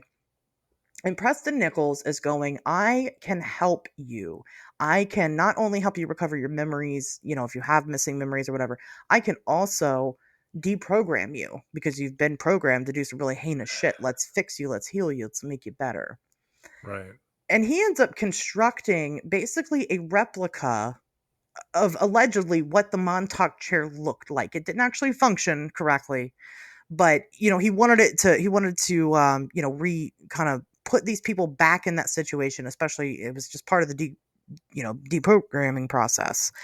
And he's like, I've done it before with Duncan Cameron, and he's a very happy customer. So let's help you out. And he had a lot of these men living in like a house, like near his property, and that he was kind of helping. And this is all stuff that Preston Nichols himself in his book talks about. This is not suspicion, allegation, whatever. Do you guys want to know how he was deprogramming these people? Tobias, you Do want to know? I? I know you do. I need to know. Remember that room of cum I was telling you about earlier? Vaguely. Tobias is like, I tried to forget. Well, this was owned by Preston Nichols that you were in, buddy. The way that he was deprogramming people was by jerking them off. Okay. Interesting. I'm not even kidding you. Part of the process was for him to get these boys around, to jerk them off, and then they were essentially healed. It was like a type of cleansing. How many times did he have to jerk him off? And are we talking about like adult men that are referred to as boys or underage boys? Now, as far as I know, they are adult men, but I don't know for a fact. But they're adult men who claim to have been the Montauk boys. Right, So because when they were boys at some experimented point. on, supposedly. And of course, again, and we cannot stress this enough, all of these so-called memories come from regression hypnosis, which is not a reliable form of memory recovery. No. So. No. And how many times did he have to jerk them off? I guess I don't have an answer to that question. I'm sure he does, because he does write about it. Well, he's dead now. You can't even ask him. Well, he's written about it, so it's it could be one of somewhere. the books. Like, Yeah, it'll be like, it's in the now books. you don't want to jerk him off 13 times. That's too many. 11 times, not enough. You need an even dozen jerk-off sessions before somebody is completely deprogrammed or whatever he's doing. He was claiming at one point, at his peak, to be jerking off 25 men multiple times a week. I mean, that's a lot of work. Like, he's putting in the work. His dominant He's not arm must be lazy. so ripped. Well, I think he's using both hands. I think he's skiing. You know what I mean? Yeah. Yeah. Well, I guess you would, right? You'd be like, man, this one's too tired. I gotta switch. But he's got to save those Montauk boys. You can't just devote one hand to justice. You need two hands for justice. 2 hands for that would be a great t-shirt. So to bring it back to the beginning, this Duncan Cameron guy shows up and he's like, hey, we gotta work together. I don't know why. And he's like, cool, I'm gonna show you something cool. And he takes Duncan Cameron out to Camp Hero, and Duncan Cameron's like, oh shit, some really terrible stuff happened here. And Preston's like, let me help you. And takes him back to his place and jerks him off. And Duncan's like, oh man, I feel so much better. Turns out that was just what he needed. Duncan Cameron had the illness. Preston Nichols had the cure. It was. Oh my God. I just fucking can't with this. Okay. Yeah. And, again, that's just, from the podcast that brings you, all the genitalia of all the creatures all the time. We're not making this shit up. Like, this is, again, in Preston Nichols' own words. He's very proud about all the deprogramming that he conducted on on a lot of men. And obviously, that's why they're Montauk boys. You can't jack off women. No, you can't. I mean, I'm sure if you're Preston Nichols, you're like, gross. Why would you even want to? Yeah, weird. I don't know how that thing works. It'll swallow my hand. Right? He wasn't interested in that. Okay, so I get it. He just wanted to jerk off a bunch of dudes. Just wanted to jerk off. He made up this whole fucking story. To me, this is what it seems like. He made all of this up just to jerk off a bunch of dudes. I think he could have done it for the attention and because he's interested in stuff like this. And then maybe he was like, hey, you know what? I bet I could use this to jerk off a bunch of dudes. And then he did. And then he was like, man, this just keeps getting better. So I'd agree with you. It can be a few things. One of the first fucking things that happens in this story is that he fucking jerks off Duncan Cameron. Like, that's the beginning of this. That's true. It was very early on. You're right. You're not wrong. He doesn't beat around the bush. He cuts right to the chase. He's like, look, guys, are we here to jerk off or not? And that's probably why that one Brian guy left. He's like, you can't fucking jerk me off, you weirdo. Or he was just like, I thought we were jerk off bros, and now you got this other guy in the mix. I'm not cool with that. You didn't ask me if this was an open jerk off bro relationship.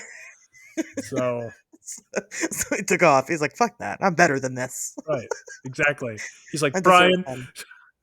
Exactly. Brian, don't even look back. You deserve better.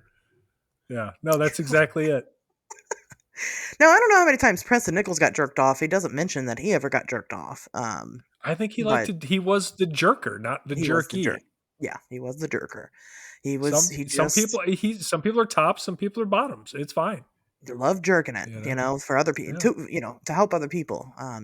Of course, with their deprogramming from being experimented on from the U.S. government. He didn't. You don't think he enjoyed jerking off all those men, do you? That was a chore. He did that because he had to for them. Yeah. Not because he wanted to rub their meaty cocks. And how dare you intimate otherwise? I know, right? It's so terrible.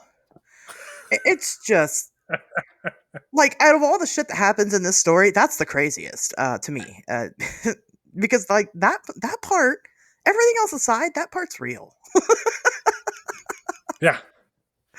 That really happened. And other boys have said, yeah, that happened. And they're like, it's fine. It's necessary. It wasn't sexual. It's not gay. Yeah. You're the weird one.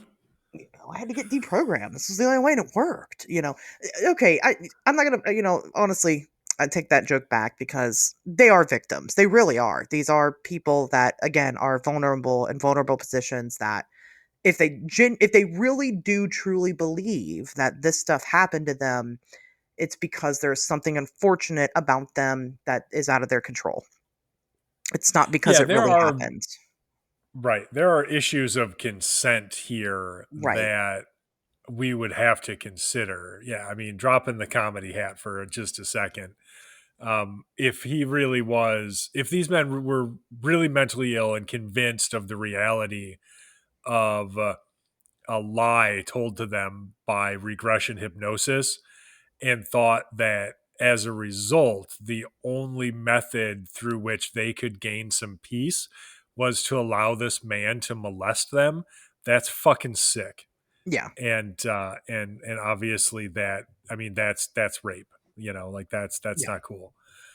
So I don't know enough of the specifics to say for certain, whether or not that was the case. I don't know what level of consent existed. Certainly, as far as I know, Preston Nichols has never actually been accused of anything or charged with anything. And so I think since it, again, as far as we know, was consenting adults, then, well, at least they were all adults. You have to consider that, very likely, at least the issue of consent is never going to be settled. And it certainly doesn't seem as though we are likely to find out definitively that there was not consent. And so, it's a shitty position to be in for sure. Not as shitty as those guys if they were being taken advantage of, though. So, Right. yeah, Well, gross. it's just like I said, if they genuinely, really, truly believe that this happened to them, they are not in a place to give informed consent. Yeah. If they were just people that jumped on the bandwagon because they like the attention and they wanted to get involved and they were lying about what happened to them, then they were just enjoying a little treat of being jerked off by Preston Nichols, So, I They were mean, going along with it. Yeah. yeah. I mean, and some of them, I mean, again, I can't prove it, so I can't say definitively. But you look at some of these guys and, like, especially the ones who get the most attention, I don't know that they absolutely believe everything that they're saying. Yeah. Some of it seems like it could have potentially just been the phenomenon you described, wherein people want to be a part of something popular and bigger than themselves. And so they're like, oh, yeah, no, I was there. And I saw the monster, and then I was in the psychic chair, and we went to Mars, and then we saved Mars, and then they gave me a medal, and, like, I'm a hero. You guys, did you know that I'm a hero? Like, that Yeah. shit happens all the time in ufology. Yeah. Well, and the issue with this whole story, I mean, I put a spotlight on that part in particular. But when people retell this story, this case, whatever you want to call it, story is what I prefer. Um, that's not the only problematic issue here. Like, another problematic issue is, I mean, I hate to say it, but, like, the Montauk boys were supposed to be, guess what? Blonde-haired and blue-eyed white boys. There's so many Yeah. fucking problematic things in this story that nobody talks about, and a lot of people just kind of throw away when they go on the narrative and start talking about it. They only talk about the weird, interesting stuff. They don't talk about the problematic shit, for the sake of the story itself. Right? They want to be able to tell that story. They don't give a fuck if there was immoral bullshit going on behind it or some other agenda behind it or people were getting fucking jerked off all the time or, they were secret racist, fucking anti-Semitic assholes. They don't care about that part. And over here on Wednesdays We Talk Weird, we do care about that part. Not because we want to shove shit down your throat or anything, but because it's the right thing to do. So. Well, obviously, I had this conversation with a couple of people not too long ago about the natural medicine to QAnon to January 6th insurrection pipeline. And it's real, guys. It's so real. When you allow ignorance and ugliness to fester in a community unchecked, it leads to some dark fucking places. And it's all of our responsibility to be aware of it and combat it. You can't just ignore that shit. You can't sweep it under the rug because it's not fun. You have to pay attention to it, because if you don't, it sits there and it rots everything from the inside, and it can lead to some real danger and just some real unfortunate shit. So, we don't like this stuff any more than you do, but somebody has to be the fucking grown up and talk about it, right? Right. Come on. So, and I'm going to assume if you're listening to this show that you have already that you are a grown up and you have already joined us in this opinion.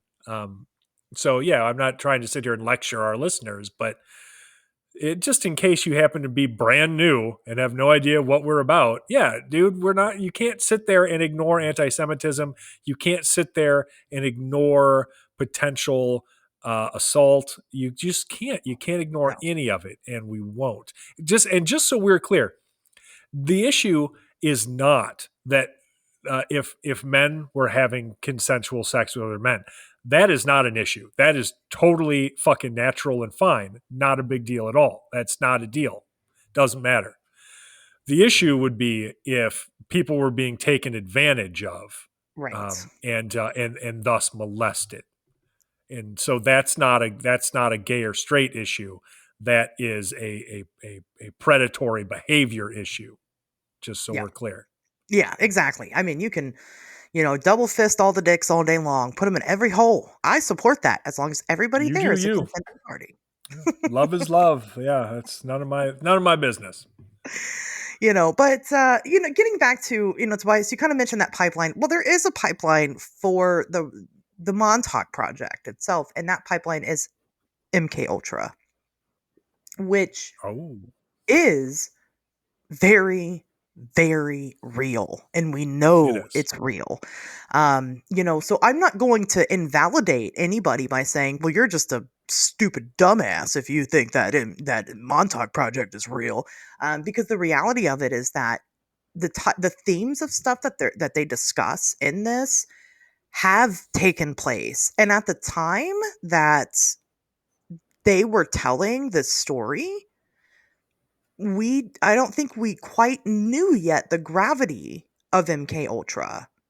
So there was some truth in it. And for a very, very long time, and this is why I like to talk about conspiracies, because you know what? There's some that are just absolutely batshit insane and it's funny or whatever. But there are some that are real, y'all. There is. We say it all the time. We don't trust the government here either. No, you're absolutely right. And so I get, and I think I said this earlier, like I get why on the surface, when you're introduced to the Montauk Project, especially if you're like reading through the Montauk Project experiments in time, why, it would resonate, because you're right. There have been experiments that the government has done, or I should, again, the temptation to refer to the government as like this monolith is so great in the situations, but these government-backed institutions or agencies have done, like, it's real shit. You're right. MK Ultra was a real thing. It was a real thing that the CIA and intelligence agencies really used, and it was really gross, and people got hurt and people died. The Tuskegee experiments, those really happened. That was our own military experimenting on people, specifically Black people, in a very horrible fucking way. The military really did introduce this bacteria to San Francisco to see if you could do biological attacks that way, and to see how vulnerable populations were. Like, these are fucking things that really did happen, and we know that they happened. And so when you hear or read about some kind of government agency doing something shitty, look, I get it. Like, my first response is to believe it too, because I wouldn't put anything past them. But just because something sounds true doesn't mean it is. Just because something similar has happened doesn't mean that this other thing also happened. You know, we have to judge every case on its own merits and with its own evidence. And it just doesn't add up in the case of the Montauk Project, Right. I mean, unfortunately. right. Is it impossible? No, it's not. Is it improbable? Yes. Yes, it is. And the reason why I Yeah. say that is because, because MK Ultra is probably the closest thing to it. Some of the people that have come forward about stuff and involved in the Montauk Project could have been some spillover because, like I said, at that time that all this came out, we weren't even totally sure. We're still not totally sure. We only found out about MK Ultra because somebody just so happened to find a secret, a couple secret documents in a menu folder, right? It was a fucking food folder that had receipts and everything for feeding military personnel. And everything else on it was destroyed. And all we have are the people that come forward and share their stories and their experiences. But at the time, you certainly could have had somebody who was a victim of something like MK Ultra, who hadn't heard about MK Ultra, but had heard about the Montauk Project and said, "Shit, I might have been involved with this," you know. And Sure. then they're going through things like regression therapy, and they're putting their stock in it in an attempt to try to understand the experience that they lived, And so, Right. I mean, you can certainly have a lot of that, spill over between the two topics here and there. However, we have proof, definitive, objective proof of MK Ultra happening. We do not have objective proof for the Montauk Project. And that's the difference. Correct. And unfortunately, every shred of evidence we do have points towards it being a made up story. Right. So, And that's really, it's not the crazy out there stories. I mean, it kind of is, but it's not necessarily the claims I mean, themselves that are up for question. It's just everything else surrounding the claims, the people involved, the type of people they are, and then how the claims don't really match up to modern science and what we know is possible, not possible. It just, none of it. There's no proof of anything. It's just a bunch of guys telling a story. And one guy yeah, jerking everybody off. So I don't know. just a lot of dicks getting jerked off, guys. Just Which jerking them again, off. that's cool. I mean, if that's your idea of a good weekend, then I love that for you. Yeah. Go, just get it done. Yeah. Hell yeah. Party on, But Wayne. right, good on you. But it doesn't prove the existence of super Anything. secret psychic projects that Yeah. can create monsters out of thin air and travel to other planets and times and deliver consciousnesses between biological fucking beings across decades or any of the shit that's claimed. So Yeah. I think if it was just this one fucking guy, Preston Nichols, that came forward and wrote this crazy ass book, it feels like it would be more believable. It's when everybody else started getting involved that it just really went off the rails. And he was the one jerking everybody off. So, he it just was. shows you the type of people he hangs out with. I'm just saying. Um, it is, at the end of the day, even if it's all bullshit, I still enjoy it for what it is, I said it at the beginning. It is a hell of a yarn. Yeah. It is enjoyable just from a pure science fiction standpoint. And I think that when Preston Nichols wrote this, he knew that. And that's kind of the point. Because when you look at this book, at least the copy I have, like on the back cover, it's got this little stamp on it that says, "Go beyond science fiction." And if you read one of the early little introductions called Guide to the Reader, he talks about how the data you will read in this book can be considered soft facts. And so he has this thing called soft facts that he references here. And so, he says soft facts are not untrue. They are just not backed up by irrefutable documentation. A hard fact would be documentation or hard physical evidence that could stand up to scrutiny. So, I mean, right away, he's priming you for like, look, I don't have any evidence for this, and it's not going to look good. Trust me. But that doesn't mean that you can't just pretend like it's true for fun. Like we're just goofing. We're having fun. It's fine. Just don't worry about it. And there's one thing I could tell you. You can absolutely trust Preston Nichols on, and he knows a lot about hard facts. So He does. He loves them. he loves. Just wants to get his hands around those facts. Harder the better. Sometimes at the same time, depending on who you are. Depending on the need. Depending on the fact. It's true. So anyway, like I said, it at minimum, it's a very fun story. We don't do a lot of conspiracies over here because, it is all, not all, it's a lot of bullshit. And it takes something special to make me excited. So, yeah. But this is something special. Well, my issue with conspiracies is I didn't realize this until I was an adult, because it's not always immediately obvious if you're a sheltered nerd, but so many conspiracies go to so many dark places that people don't realize, and they do end up involving things like anti-Semitism and a lot of bigotry and things. And a lot of it, you have to go beneath the surface to recognize it. Yeah. But they're so hopelessly corrupted by this bigotry that's been introduced, or not even that's been introduced, that the conspiracy was born from. Like go back and read like Behold a Pale Horse or something. Bill Cooper he started out as an anti-Semite, like he was already that. He didn't become one through conspiracy theory. His conspiracy theories were molded by the fact that he was a fucking bigot, Yeah.